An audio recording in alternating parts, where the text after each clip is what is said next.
Raigarh bus stand ठारे 77तम साधारणतंत्र दिवस पालित।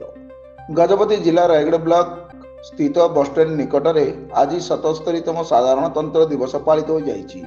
ଏହି ଅବସରରେ ମୁଖ୍ୟ ଅତିଥି ଭାବେ ରାୟଗଡ଼ ଗୋଷ୍ଠୀ ଉନ୍ନୟନ ଅଧିକାରୀ ସନ୍ତୋଷ କୁମାର ବାରିକ ତିରଙ୍ଗା ପତାକା ଉତ୍ତୋଳନ କରି ଗଣତନ୍ତ୍ରର ବାର୍ତ୍ତା ପ୍ରଦାନ କରିଥିଲେ।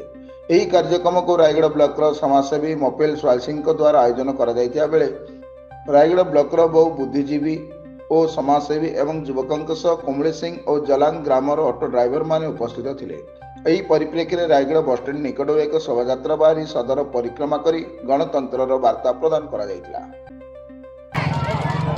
मु रायगढ़ पंचायत समितिर ब्लॉक उन्नयन अधिकारी आज भारतर 77तम गणतंत्र दिवस रे रायगढ़ बसस्टैंड पाखरे रायगढ़ आदिवासी मानक द्वारा रायगढ़ युवक संघ तथा ऑटो संघर आनुकूल्य साधारणतंत्र दिवस पालन करा जायछि।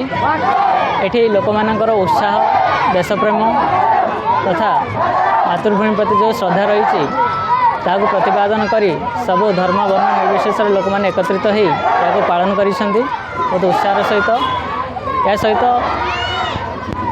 समस्ते भाईचारा देशप्रेम और समता को रक्षा करी देश राज्य उन्नति रे प्रतिपादन करेंगे बोली प्रतिबद्ध होती। यह बहुत खुशी विषय एवं आम समस्त को यह बहुत उत्साहित करे।